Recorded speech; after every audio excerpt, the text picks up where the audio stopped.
ایک یہ کہتے ہیں کہ ایک کوئی مووی میکر ہے، اس کی آمدنی کیا شرعاً جائز ہے؟ دیکھیں، ہر مووی بنانے والے کی آمدنی ناجائز نہیں ہوتی۔ مثال کے طور پر اگر ایک مردوں کی مووی بنا رہا ہے ایک آدمی اور نامحرم وغیرہ کی نہیں بنا رہا، تو اس میں تو کوئی شرعی قباحت ہی نہیں ہے۔ اس کی جو اپنے سروس پرووائڈ کر رہا ہے، اس کے پیسے لینا شرعاً جائز۔ ایسی کوئی عورتیں ہیں، عورتوں کی موویاں بنا رہی ہیں تو جائز۔ اچھا، اب اگر فرض کر لیں مرد ہے، عورتوں کی مووی بنا رہا ہے، تو فی نفسی یہ بنانا ایک گناہ ہوگا۔ اس طرح کہ عورت پر نگاہ پڑ رہی ہے، اس کو مطلب ریکارڈ کرنا یہ گناہ ہو سکتا ہے، لیکن جو سروس ہے یہ طیب اور حلال ہے، لہٰذا اس کی آمدنی اس کے لیے جائز ہوگی، لیکن یہ فعل گناہ ہوگا۔ یہ پہلے بھی آپ کو سمجھایا تھا کہ فی نفسی بعض اوقات فعل جائز ہوتا ہے، کسی اور قباحت کی وجہ سے اس میں حرمت نظر آتی ہے۔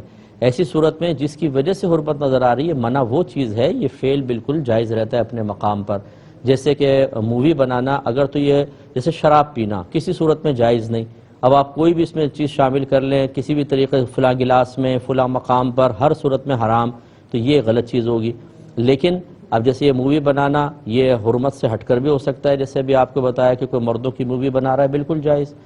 لیکن اب اگر عورتوں کی بنا رہا ہے، اس کا مطلب مووی بنانا تو جائز تھا، عورتوں کی بنانے کی وجہ سے قباحت پیدا ہوئی، تو یہ گویا کہ حرام لغیر ہی ہوا۔ اس میں فی نفسی فعل جائز ہوتا ہے، لیکن دوسرا جو جس کی وجہ سے حرمت نظر آ رہی ہے وہ چیز اصل میں منع کی جاتی ہے۔ اس صورت میں بھی اس کی سیلری بہرحال جائز، یعنی جو سروس پرووائڈ کر رہا ہے اس کے جو پیسے لے گا وہ شرعاً جائز ہوگا، لیکن یہ بنانا گناہ قرار دیا جا سکتا ہے۔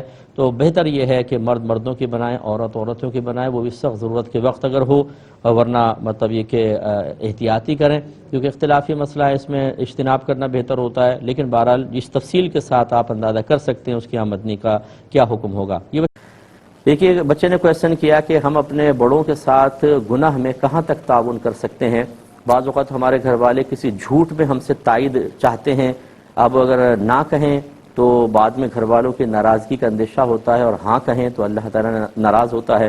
ایسی دکان پر والی صاحب جو ہیں وہ بعض اوقات ہمیں غلط بیانی کا حکم دیتے ہیں، چیز کا عیب نہ ظاہر کر کے اس کو بیچنے کی تلقین کی جاتی ہے، تو اگر آپ نہ مانیں تو عتاب کا شکار ہوں گے، اور مانیں تو گناہ گار ہوتے ہیں۔ کیا حکم شرع ہوگا؟